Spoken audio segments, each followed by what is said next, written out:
Well, lads, welcome back to another episode of Finn's Farm Life. So today I'm going to give you kind of a quick background on my home farm. There's a few people asked about it. I was here in one of my last few videos. I was just kind of talking you through the calving system that we have here. So at the moment I'm below now with our heifer calves, which we did move down here in the last couple of days. We have 6 heifer calves here at the moment.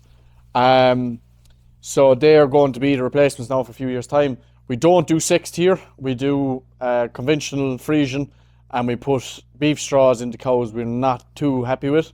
So that's the way we do things here. Down the line, where we probably will go into sexed when it comes a bit more reliable. At the moment, it's 87% reliability, and also it isn't as fertile and stuff like that.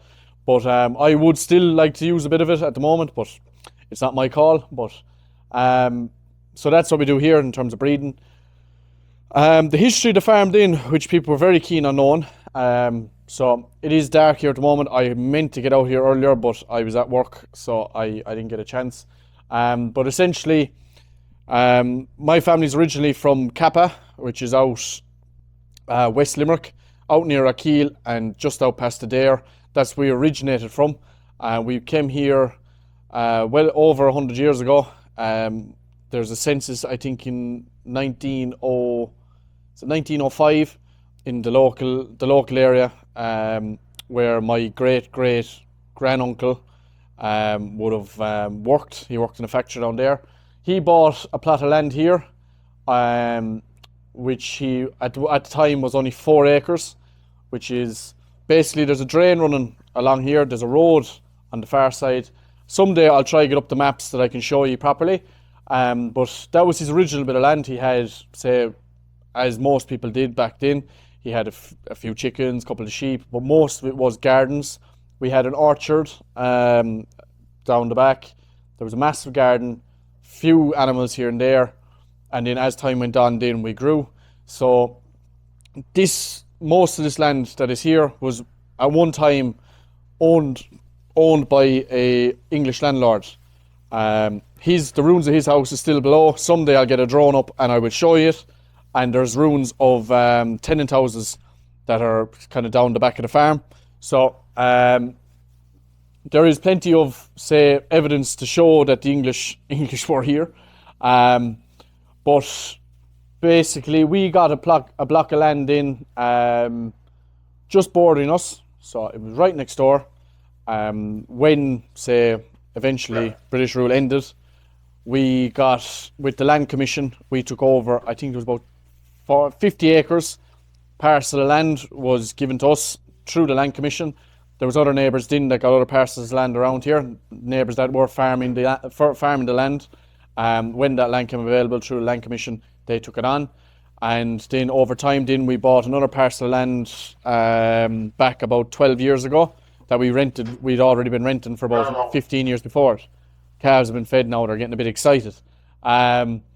We rent probably half and we own half. We own about 120 and we rent about 120 or about 100 in around that. And we also have land which is away from the farm that my grandfather would have bought, and it also had a bog attached to it. We sold that to a man who wanted to hunt off it.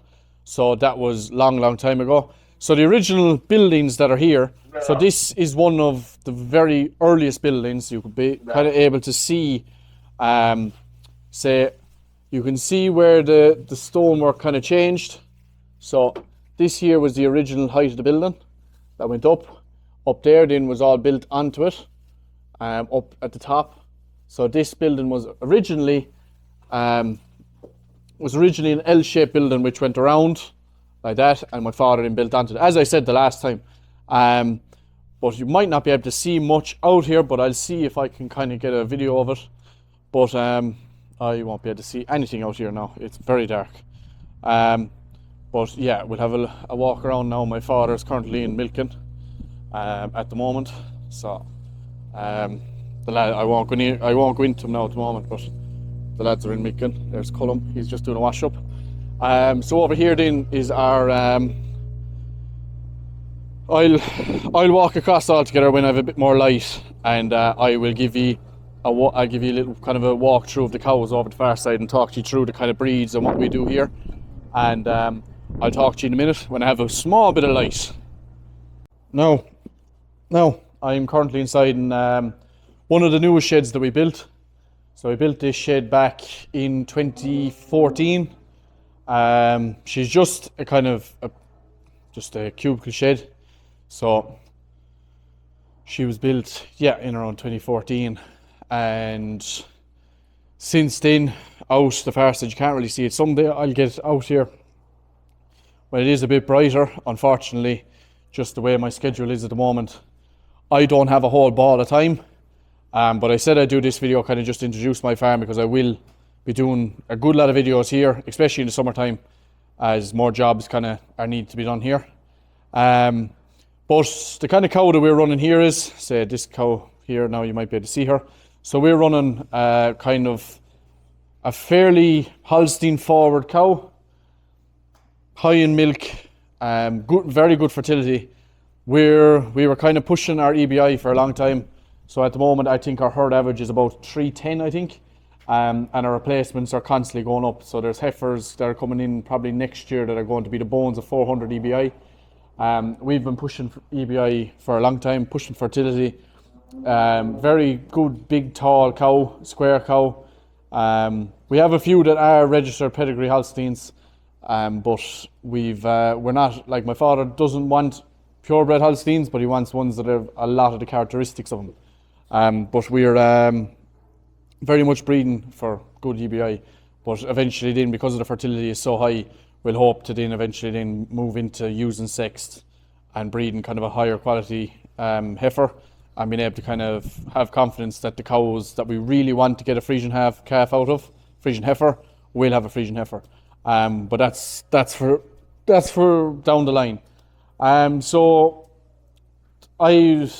my father is here. He's the 5th generation farming here. I'll hope to be the 6th generation. We have a good herd. We weren't always dairy. My father took over the farm when he was 21. And at the time we had sheep, chickens, pigs, ducks, geese, turkeys, everything. As a lot of most people know, if there's older people listening to this or watching this, would know that years ago most farms would have been a mixed enterprise. So they would have been a lot of times going to the farmers market, selling their own produce, and then kind of as time went on, farms changed and they kind of went into one enterprise, and that was kind of the way farms went. But when my father took over, then he went into dairy, and we built the parlour inside. So we have 6-unit parlour at the beginning. We went into 8, and then we went up to 12. So that's kind of how we've grown the dairy business. We started off with 40 cows, we went to 60, now we're up to 90. Not going to grow much more than that, maybe down the line, but at the moment we're happy with where we are. But my father farmed the place with his mother, my grandmother. So the two of them would have been in partnership together after his father passed long time ago. I never met him, but my father has farmed here all his life. But he was the one then that converted us to a full dairy. He still loves sheep. I don't know why. I don't know what his obsession is with sheep. I don't like him at all, but he has a weird obsession with sheep. So maybe when he's retired, he might have a small flock. I don't know where he's going to put them, because he's going to need an awful lot of room for cows. But we shall see. I don't want to see any of those white balls of misery around the place. But yeah, so it was my father that started into the dairy. Which to be honest now, I don't know what year he actually started us into it. But ever since, he's some great cows. We've done some brilliant years of milk, and we've sold some brilliant animals out of here. But yeah, that's kind of how we got into the dairy side of it. And ever since then, what is racket? Some racket inside here. Distracted or something baiting off the door outside here. Is it you? The cow baiting her tail off the side of it. Yeah. So some other people were asking then machinery wise. So we don't do a massive amount of machinery work here ourselves. So we do slurry, we do fertilizer, we do our own mowing for bales, but we wouldn't do massive amounts. We only do one tractor, which is the Kubota M5111, and we have Amazon disc spreader, a major 2150 gallon tank with a dribble bar on the back of it. We don't do massive amounts of machinery work. We do get in contractors for a lot of it. But we have what we need there to do the work if we need to. But that is the machinery side of things. Where I work now, I do an awful lot more machinery work than I would here. But we've enough to get us by. We've no need to have massive gear here. We've no need to be going into massive amounts of debt for machinery that's not going to be used a massive amount of the time. So we believe simple is better, and that's the way my father works, and in fairness, it works well for him. But yeah, we'll have a little walk down now, and I'll go in and have a look at the other calf shed that we were in the last time. I might stop into the calving pins that we built there recently, and I'll have a talk through them, and then we'll walk over to the shed beside the parlour and have a look at the calves in there, because I actually haven't been here now in a while to see what's going on. So what I'm seeing is probably the exact same that you're seeing. So we'll move on to the next place. Now, I'm below here in the new calving shed. We built this. We built this when I was doing the leaving cert, which was 2018. So this is nearly 7 years old. We built this ourselves. We poured the concrete and we done it all ourselves. So 2 pens, fairly good sized pens. They have access to feed through the wall, and then we have some small kind of holding pens for calves before they go across to the other sheds below. There's our first Hereford that was born, very small calf. A nice calf there now, but that is a bull. We're not massive fans of bulls, but nice calf. But this is kind of it is a lot easier to get cows in here than it is into the other ones. But it does put an awful lot of relief on us. Like we have more calving pins here than I do outside where I work. So having as many calving pins as you can is massive help in calving season, especially when they're calving so rapidly. But yeah, that's this shed. There's a pile of calves here. What's in here? 6 calves in here. I don't know when they're going to start. We sold outside. We sold 8 today. There was a fella who came. He took away 8 Anguses today. So we're going to start selling them now out of the yard now shortly enough. But I'm not sure what's going to happen here. But yeah, that's this shed. We'll take a walk down to the other one now.